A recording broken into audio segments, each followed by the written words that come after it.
Some people, when they are at the point of getting or signing their first clients for a session as a coach, as a life coach, as a hypnotherapist, they may have some trouble starting, getting ahead, getting to the right actions that would make them become a professional, even if they have all the skills needed. And many people have been telling them, oh, what you told me, it helped me so much. So their skills are already validated. But even despite that, they don't really take action and get into the actual career of becoming a professional of help, a healer of some sort, therapist, life coach, whatever you want to call yourself, or market yourself. Some people have trouble getting into this. And there is among others, one big cause that can be provoking that, which is an identity conflict. And if you are not used to being somebody who is worthy of the money you receive because you are a professional of healing, maybe there is some conflict inside you that will prevent you from actually feeling ready every time somebody tells you, I have a problem, can you handle it? You may be hesitating and like, I'm not sure maybe, but you know, it depends. Or like one person I saw one time was just starting to explain for like 1 hour how hypnosis works. Whereas the person in front of him was just looking for a hypnotherapist and was willing to pay right away. And this guy, he was not confident in his skills. And he spent like 1 hour explaining how the unconscious mind works.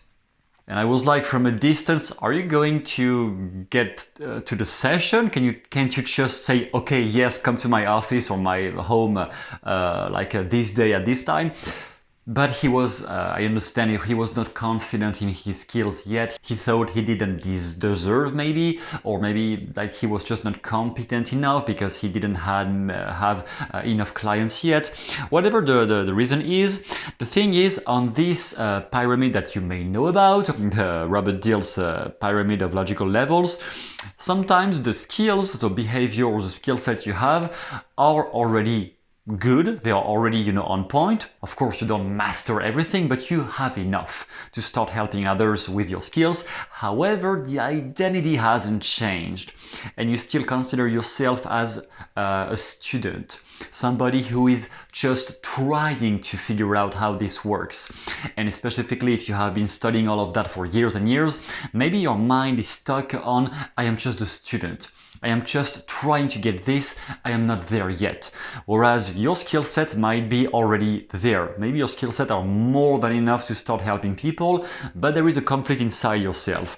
This conflict will specifically take the form of a lack of being in state, or I am not in the right state. For example, somebody is asking me for help, oh, I am not ready, like my voice is cracking or my voice is not on point, whatever the physiological consequence is, there is something that makes you feel like you're not ready, which is an analogy, it is metaphoric. It is just, I am not ready because my identity up here is not aligned with the skills I have acquired at this point.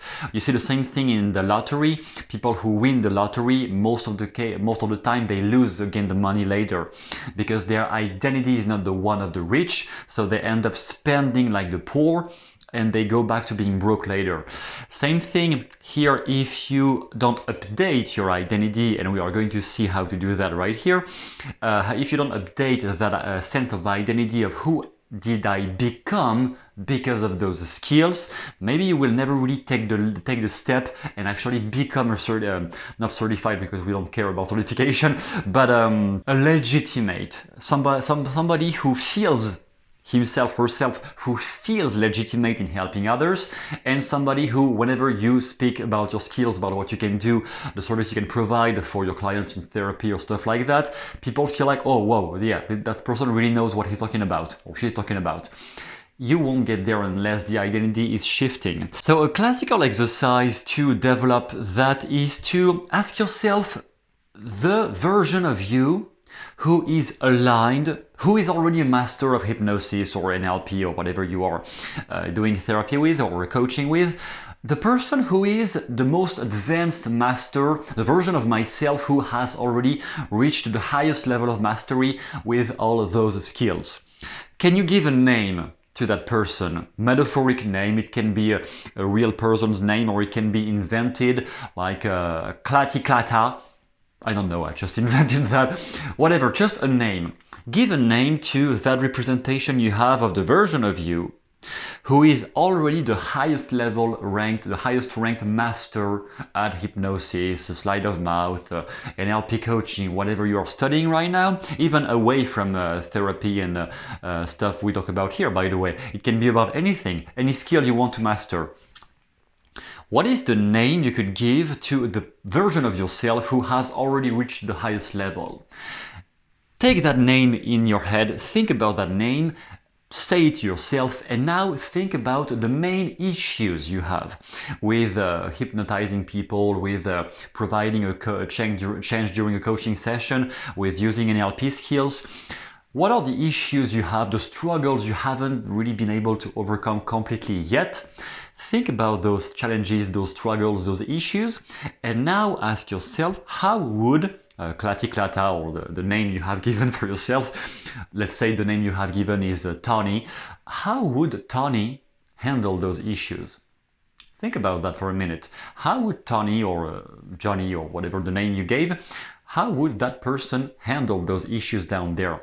And if you play that game every time you encounter something you don't really feel like you can do that, if you play that mental game, you're going to reprogram your own brain into getting into the identity of the person who can do that. And the more you get into that identity, the more it becomes a whole self-encore. Don't even know if it is still just an encore at this point. It is just you. You become the encore for the skills, for the talents, for the possibilities you provide for people. This just becomes you. You say something, they change. And you don't even need to over-intellectualize, should I say this, should I say that, should I do like Erickson, should I do like Matteo, what? You don't even need that anymore. It's just, you say something, they change. Or they reflect on themselves. They start having thoughts, oh yeah, it's interesting, yeah, you said something very, very on point right here. They will start having those reactions just by you being there. Not even because you said this or that, just because you are there. That is what the identity level looks like with those skills. You're there, they start reevaluating their life. Of course, they start reevaluating if they are open to a change, otherwise not. Once you get there, what happens is literally 60 cents, if I say it correctly, 60 cents. If you get there, once you get there, you just have a supernatural intuition for what people need to hear at this or that moment. Probably, if you're interested in therapy and stuff like that, you may already have a bit of that skill. Maybe you are already capable of doing a bit of that, of, you know, just feeling, spotting what people need, how do you need to behave. At some point, this thing just becomes automatic, and you don't even need to be on stage to be ready to have worked on your vocal. You don't even need that at some point, it's just automatic. That is how it feels like when you really master that. Some students of Milton Erickson said that he could even smell emotions, or like the pheromones emanated from the body of the people feeling angry or sad or whatever, that he could even perceive the change by smelling it. Maybe it was not conscious, or maybe it was, and he could know what to say, how to adapt based on that. Personally, I don't know if I have this skill, maybe unconsciously, but I don't know if I have it. However, what I personally have definitely is the gut sensation. I will have a very, very strong sensation either in my belly or chest or somewhere on the sides when somebody is starting to talk about a topic that is very sensitive. Even if this is not something they have clearly mentioned, or something like they are just evasive, or they just block out any kind of behavior because they want you to stay away from that. But I always have like a feeling telling me exactly what is the topic to touch. Even if it is something extremely deep, sometimes even something the person is not aware of at all. I have a feeling for that. For Erickson, it was the smelling. For Bandler, it was everything, I guess, things we can't even comprehend.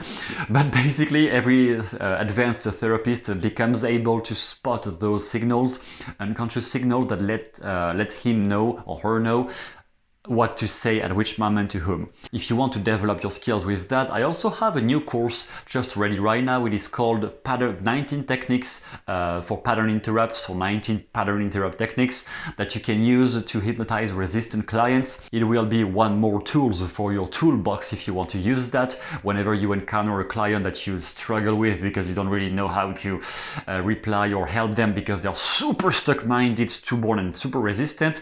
Those are 19 techniques you can use very easily. Each of them is explained for when to use it, with whom at which moment, based on the personality. With somebody who is just shy, use that. With somebody who is extremely tough, like a big business guy, like no fear of nothing, certain techniques here can be very helpful too. Trust me. So depends on who you are interacting with, and this is down below if you want to use that course. It will be available for you, and I will see you in the next video.